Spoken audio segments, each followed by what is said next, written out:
Well, if you're watching this video, then that means that I'm sorry to let you guys down, but I left Italy and I'm just on my way at the airport right now. But yeah, if you're still watching this video, that means that I've already come back home and I'm already back in Italy. So let's get the video started. Hey, what's up? I'm Rafael di Furia, aka Rafi D is me, and I'm back at it again on another beautiful Friday night. Actually, today happens to be a Friday afternoon, a semi-cloudy afternoon. Today, I am going to be taking a budget European flight, a European budget flight on Ryanair. I have done it once before, and I wanted to share the experience with some of those of you who might be coming from the States or other places who are interested in this kind of experience, because flying on a budget airline may not be as bad as a lot of people make it out to be. I can only say from my past experience, which is a little bit on the limited side, that I had a very positive experience with flying on a budget airline.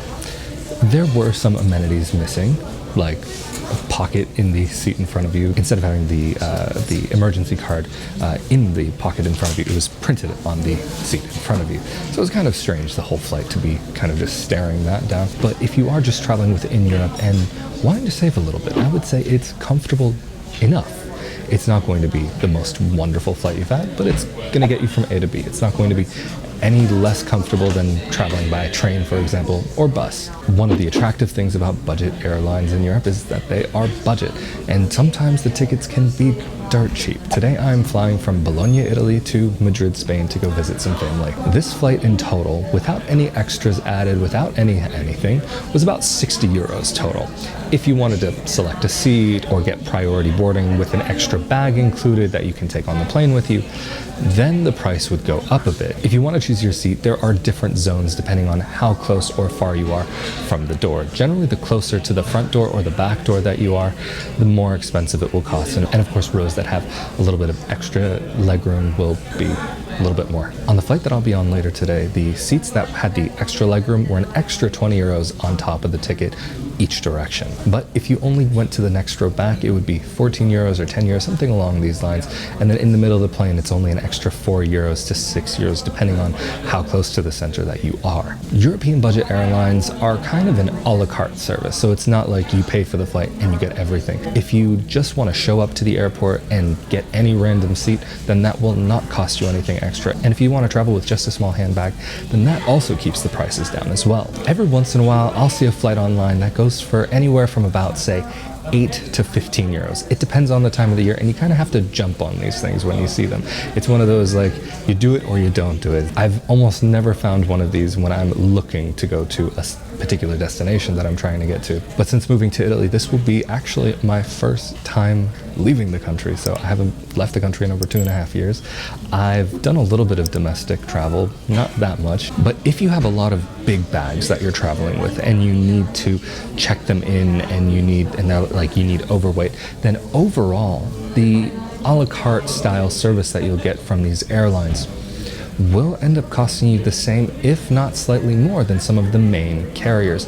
And I will say that yes, the main carriers are often a bit more comfortable, but not always. It depends. Some airlines are more comfortable, some are less comfortable. And on some of the other airlines, you might get a little bit more space to the sides. You might have a snack or a meal that would be included. And if you want a Ryanair, any little thing, even a little bit of water, you have to pay. The good news is that if you don't happen to have cash on you or the right currency, you can pay with a card. I've never tried with a mobile payment like Apple Pay or Google Pay. I haven't tried that, but I would be shocked if it didn't work. But I know they do carry a credit card machine on the plane with them. So you're not surprised the card won't probably be processed until the next day. So if you do see a random charge from Ryanair, for example, oh, is that a plane going by in the back? Yep, there's one going right now. I was hoping I'd catch at least one. Also, one of the ways that these airlines often save prices is that you don't walk out on one of these gangways. What they'll do is they'll actually bus you out to the plane and you will have to walk up the stairs. So if you do have mobility issues, I wouldn't necessarily recommend taking a Ryanair flight, as you may have difficulties getting onto the plane, and it is a full flight of stairs. How do you find the cheapest flights? I would say probably going to the websites of the airlines directly. However, one thing that I've started doing is looking at Google Flights. In the past, I would have recommended maybe it would have been a good idea to try using a VPN and then to change your location to Italy, because for whatever reason, the flights from Italy always seem to be a little bit cheaper regardless of where you are, regardless of which airline you're choosing. It seems as though in recent years, that's changed just a little bit. So I would say, look for the to and from on Google Flights. And once you've found the flights that look good to you, go on to the carrier's website directly. One thing that I've noticed is that sometimes, not all the time, is that if you go to the website directly from Google, not buying it from Google, but the actual air carrier, you may save at least a few euros, maybe 20 or 30, because sometimes on Google, they may end up showing you alternatives that the direct carrier may not show you themselves. And sometimes Google may match up different carriers with compatible time schedules to get you to your destination, whereas if you're just searching on just Ryanair or just EasyJet or just Lufthansa, whatever it may be, Iberia for example, you might not get all the options and you might not get the best prices. But then the other thing to consider is the baggage allowance. But you will need to look at this before the flight, because sometimes the more expensive tickets will actually allow you to carry more with you, as well as the different classes. First class on one airline may get you 2 check-in and 2 carry-on, whereas just a regular economy seat might get you no check-in baggage and only 1 carry-on and not even a personal item. But if you can travel with just the personal item, then Ryanair or EasyJet might be a really good option for you. For those who've been wavering on the fence between whether they should take or not take one of these low-cost carriers, I would say give it a try at least once, see how it goes for you. With the difference in cost between the other airlines that I was looking at and the Ryanair flight for today, there was a huge difference. It was like 2 or 3 times the price of this ticket that I'm getting today. Some of them were even 4 or 5 times the price, and so that was way out of my budget. This just kind of happened to fit in.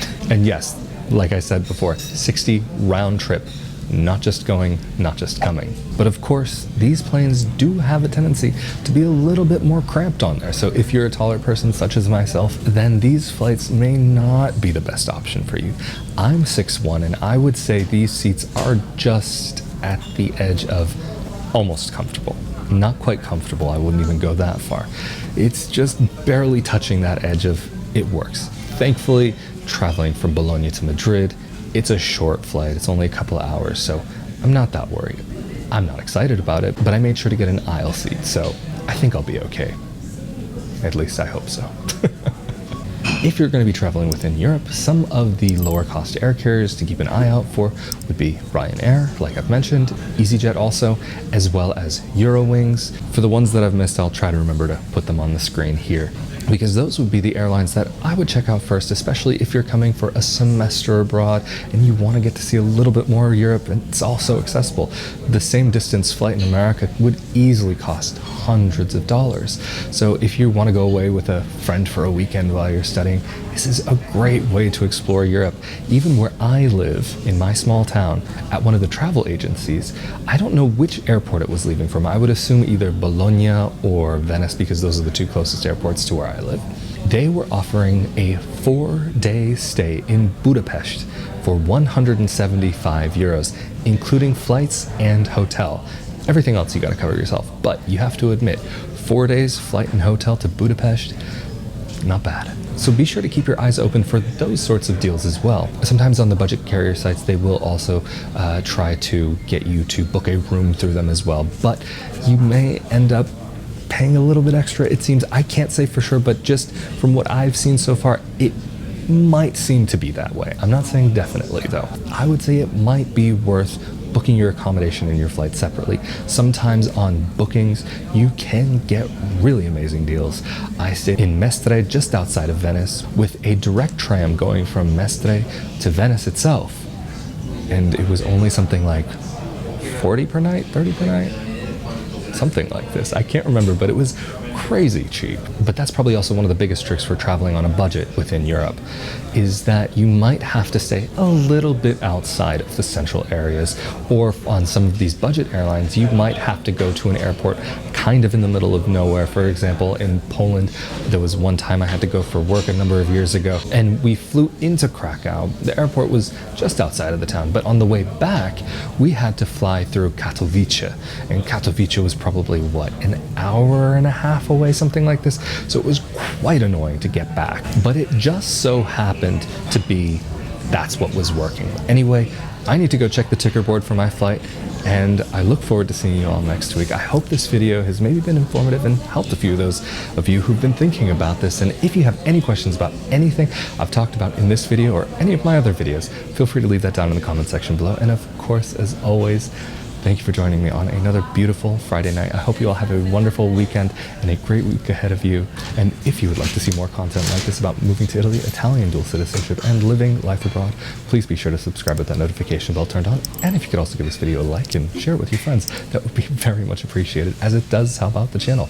And if you would like to help out the channel and help make more videos like this possible, you can go to rafaeldifuria.com/Patreon to help on a monthly basis, rafaeldifuria.com/support to help out just one time, and rafaeldifuria.com/NYAG gear for shirts, baby onesies, mugs, and more, like posters with Italian-centric designs. And of course, I'm Rafael Di Furia, aka Rafi D is me. I look forward to seeing you all next Friday. Later.